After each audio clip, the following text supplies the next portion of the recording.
이게 홍보 코너스의 목적도 있어서 괜찮아? 네. 일단 가볍게 자기소개 부탁드립니다. 안녕하세요. 청주외고 재학 비행 독일어과 재학생입니다. 체육을 좋아하는 독일어과 학생으로 왔습니다. 체육, 그러면 독일 체육인님이라고 부를게요.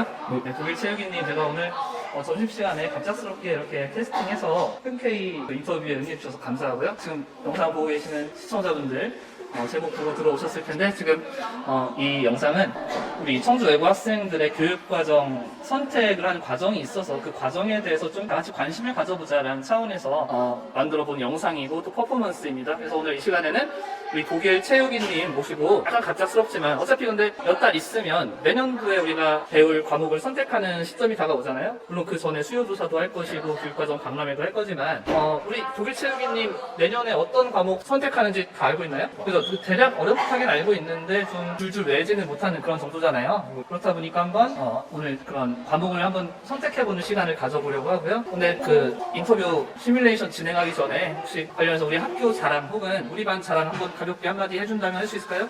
일단 저희 학교에는 그 훌륭한 선생님들과 함께 7개의 전공어를 배울 수 있고 4년 동안 전공어를 배우면서 훌륭한 전공어 실력과 그리고 3년 동안 친구들과 같이 지내며 돈독한 친구 관계를 유지할 수 있습니다. 그리고 저희 특히 독일어과 같은 경우에는 아마 7개의 과 중에서 가장 우수한 과에 있지 않나라고 자부할 수 있을 것 같습니다. 네, 알겠습니다. 학교에 대한 자부심, 그리고 또 자기 전공어, 학과에 대한 자부심으로 가득한 학생이구나라는 생각이 들고요. 지금 우리 독일 체육인님이 노트북 이렇게 들고 계신데 왜 들고 있냐면, 제가 이제 교육과정 월드컵이라고 해서 선택 과목들이 국어, 수학, 영어도 있고 사회, 외국어, 교양 과목이 이렇게 선택 과목들이 있습니다. 그 중에서 나중에 가면 또 이제 선택이 바뀔 수도 있겠지만 선택을 한번 해본다면 어떤 과목을 선택할 수 있을지 한번 시뮬레이션을 해볼게요. 한번 그러면 시작해 보겠습니다. 첫 번째, 국어 교과분이고요. 화면 보이시나요? 네, 보이죠? 자, 어떤 과목이 있는지 한번 읽어봐 주시겠어요? 독서와 심화국어 그리고 고전. 네, 독서, 심화국어, 고전 읽기 과목이 있는데 가볍게 한번 선택을 해보자면 우리 독일 체육인님께서는 이 세 과목 중에 어떤 과목을 좀 배우고 싶다는 생각이 드세요?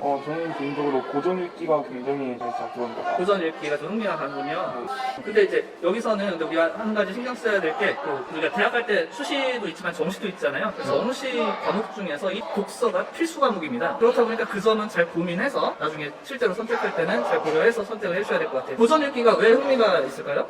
저는 개인적으로 역사 과목을 굉장히 좋아해서 지금 저희가 2학년 때 문학이라는 국어 과목을 배우고 있는데 거기서 지금 저희가 고전을 많이 읽고 있습니다. 네네. 그래서 그 고전 읽기 수업을 하면서 조금 더 세부적이고 심화적인 고전 읽기 수업을 하고 싶어서 고전 읽기를 선택합니다. 그 문학의 연장선에서 원체 역사 과목에 흥미가 있던 학생이다 보니까 그런 흥미를 고전 읽기에서 좀 심화시키고 싶다, 그런 의견으로 이해할 수 있을 것 같습니다. 알겠습니다. 일단 국어 교과분에서는 고전 읽기를 선택하셨어요. 이거 영상 보고 있는 다른 시청자분들도 나라면 어떤 과목을 선택할지 한번 고민을 하면서 같이 봐주시면 좋을 것 같습니다. 다음 수학입니다. 수학은 선택이 어려울 수도 있고 어렵지 않을 수도 있을 것 같은데, 자, 어떤 과목이 있는지 읽어봐 주시겠어요? 확률과 통계, 미적 읽겠습니다. 네, 두 가지 과목이 있죠. 확률과 통계, 그리고 미적분 과목이 있는데 두 가지 과목 다 일반 선택 과목입니다. 일반 선택 과목은 이제 석사 등급이 다 산출되는 그런 과목이고요. 진로 선택 과목은 석사 등급 없이 성취도만 산출이 됩니다. 그럼 우리 독일 체육인님은 이 두 개의 과목 중에서 어떤 과목을 선택하실까요? 저는 확률과 통계를 선택할 것 같습니다. 이유가 뭘까요? 제가 아무래도 문과 학생이기도 하고 해서 그쵸. 공시도 대비해야 하니까 이과생들은 미적분들이 많이 몰리니까 비교적 문과생들이 많이 몰리는 확률과 통계를 선택해서 조금 더 좋은 진학 결과를 불러오고 있습니다. 네, 꼬박꼬박 체계적으로 잘 말씀해 주셨습니다. 아무래도 이제 문과 학생들은 이제 통계적으로 봤을 때 확률과 통계 과목에 좀 더 많이 몰리는 그런 경향성이 있기도 하죠. 미적분은 지금 말씀해 주신 대로 이과 학생들이 많이 선택하다 보니까 나중에 대입 경쟁력 측면에서 확률과 통계를 선택해 주신 것 같습니다. 수학에서는 확통을 선택하신 거고요. 자, 넘어갔습니다. 사회교과분이고요. 네 가지 과목이 있는데 어떤 과목이 있는지 읽어주세요. 동아시아사, 경제, 사회문화, 그리고 생활과 윤리가 있습니다. 네, 지금 현재 3학년 학생들 같은 경우에는 이 중에서 사회문화랑 정치와 법 중에서 한 가지 과목을 선택하도록 돼 있었는데, 지금 독일 체육인님 학년에서는 교육과정이 개편되면서 이렇게 네 가지 과목으로 늘어났어요. 과목이 늘어나다 보니까 선택이 조금 어려워졌다고 볼 수도 있는데, 이 중에서 독일 체육인님은 어떤 과목을 선택하실까요? 전 또 동아시아사를 하나 고를 것 같습니다. 동아시아사요? 제가 또 윤리라서 좀 서운함이 느껴지긴 하는데 동아시아 선택하신 이유가 뭘까요? 제가 지금 2학년 사회 과목 중에서 세계사를 수강하고 있어서 지금 저희가 1학기는 동아시아사 위주로 배우는데 지금 동아시아사 부분에서 흥미를 많이 느끼고 있습니다. 재밌구나. 네, 그래서 동아시아를 조금 더 심화적으로 탐구하기 위해서 동아시아사를 볼 것 같습니다. 알겠습니다. 그렇죠. 이제 자기의 어떤 적성과 흥미가 있었는지도 중요하고 2학년 때 어떤 과목을 선택했느냐에 따라서 그것을 심화시키고자 하면 심화시킬 수 있는 그런 구조가 되다 보니까 그런 점도 충분히 고려할 사항이라고 볼 수 있을 것 같습니다. 동아시아사 선택해줬어요. 그 다음 과학교과군입니다. 우리는 문과학교라서 과학은 좀 상대적으로 약간 관심이 적을 수도 있는데 그래도 과학도 4가지나 선택지가 있어서요. 고민이 되지 않을 수 없는데 독일체육이님 어떤 과목이 있는지 한번 읽어주세요. 그리고 화학과, 생명과학, 그리고 지구과학, 그리고 생활과학 이렇게 있습니다. 네, 화학, 생명과학, 지구과학, 생활과학 4가지 과목이 있는데요. 자, 선택이 쉽지 않을 수 있는데 혹시 어떤 과목에 눈이 가세요? 저 화학에 관한 화학에 지금 현재 3학년에서는 사실 화학은 개설되지 못하고 지구과학이랑 생명과학이랑 생활과학 이렇게 선택이 개설이 됐습니다. 화학이 좀 어려울 것 같다라는 그런 인식이 있어서가 아닌가 싶은데 그럼 우리 독일체육이님께서 화학 과목을 선택하신 이유를 말씀해 주시면 좀 더 많은 친구들이 화학 과목에 대해서 관심을 가질 수 있을 것 같거든요. 이유가 뭘까요? 일단 화학 과목 같은 경우에는 다양한 원소들과 원자들을 활용해서 모든 것을 설명할 수 있는 그냥 재밌는 또 과목인 것 같고 또 물질이 조합될 때 나오는 새로움을 굉장히 즐기신다면 다른 과목에 비해 이 화학의 이런 맛을 조금 더 제대로 느낄 수 있을 것 같습니다. 말씀 너무 잘하셔서 지금 좀 놀라운데 저희는 정말 대본을 쓰지 않았습니다. 네, 대본 없이 그냥 즉흥적으로 하는데 이렇게 말씀을 잘하시거든요. 네, 원소 원자를 가지고 세상을 이해할 수 있고 또 새로운 것을 창조해주는 즐거움이 있는 과목이다 이렇게 말씀해 주신 거잖아요. 네, 그런 의미에서 화학 과목의 매력을 지금 잘 말씀해 주셨습니다. 그래서 독일체육이님은 과학교과군에서는 화학 과목을 선택해 줬어요. 네, 그 다음에 교양교과군이에요. 선택의 폭이 가장 넓고요. 또 선택할 수 있는 것도 한 가지만 선택하는 게 아니라 3가지나 선택하도록 되어 있습니다. 그래서 더욱더 좀 선택이 어려울 수밖에 없는데 자, 어떤 과목이 있는지 일단 읽어주세요. 철학, 심리학, 교육학, 실용경제, 논술이 있습니다. 네, 5과목이나 있죠. 이것도 참 선택이 어렵겠지만 혹시 독일체육이님은 이 중에서 3과목을 선택한다면 어떤 과목들을 선택할까요? 저는 심리학과 실용경제, 논술을 선택할 것 같습니다. 심리학은 왜 선택한 거죠? 진로가 아무래도 정치 외교 분야다 보니까 네, 정치 외교과에서 요구하는 교양 과목이 이 3가지 이미 나타나 있습니다. 그래서 저는 이 3가지를 골라서 좀 진하게 효율적으로 하기 위해 볼 거다. 심리학은 아무래도 인간의 마음을 탐구하는 과목이다 보니까 사실 모든 분야와 모든 다른 적성과 연관된다고 할 수가 있죠. 맞습니다. 또 실용경제는 왜 선택하셨을까요?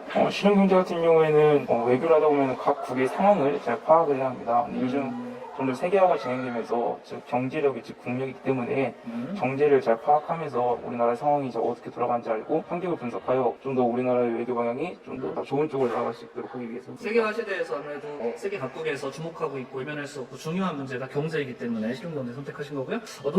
논술은 선택하신 이유가 뭔지 좀 더 구체적으로 한번 들어볼까요? 제 생각을 글로 정리하면서 말을 조금 더 효율적이고 또 논리적으로 표현할 수 있는 수단이기 때문에 논술을 하면서 저희 언어 능력과 그리고 사고 능력을 키우고 싶기 때문입니다. 아무래도 이 정치 외교라는 게 다양한 어떤 정치적 주체, 외교적 주체들과 의사소통하는 활동이다 보니까 그런 차원에서 어떻게 하면 나의 생각과 주장을 효과적으로 제시할 수 있을지 그런 측면에서 논술을 선택해 주신 것 같아요. 그래서 우리 독일체육이님은 심리학, 실용경제, 논술 이렇게 3과목 선택해 주셨고요. 마지막 순서로 가겠습니다. 마지막은 이제 영어교과군입니다. 영어교과군에서는 어떤 과목이 있는지 읽어주세요. 심화영어 2와 그리고 심화영어 독해 2가 있습니다. 네, 심화영어 2 과목과 심화영어 독해 2 과목이 있는데요.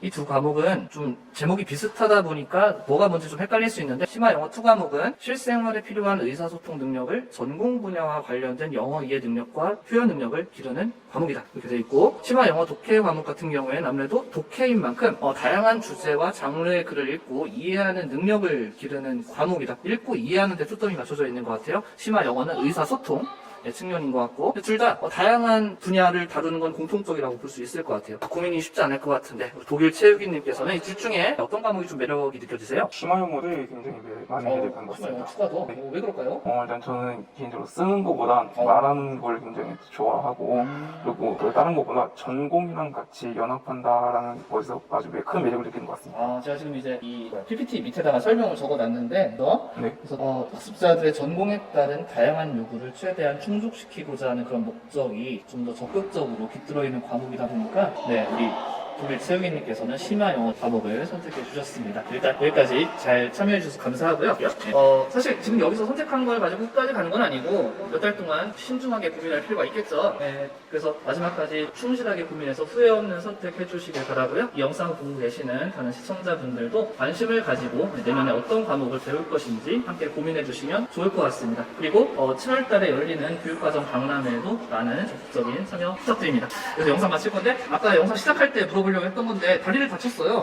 그거 어쩌다 다친 건지 한번 사연 한번 그런 거였는데 주말에 런닝을 뛰고 나서 달리기? 그리고 화요일날 체육 활동이 있어서 체육을 하고 났는데 발가락이 엄청 아프더라고요. 그래서 갔는데 발가락에 피고름이 맺혀져. 진짜요? 다친 지 얼마나 됐어요? 24시간도 안 됐어요. 얼마 안 됐구나. 네. 아주 아픈 사람을 불러왔구나. 아픈 부분 가지고도 이렇게 잘 성실히 참여해주셔서 감사하고요. 수고 많으셨습니다. 감사합니다. 여기서 마치겠습니다. 시청해주셔서 감사합니다.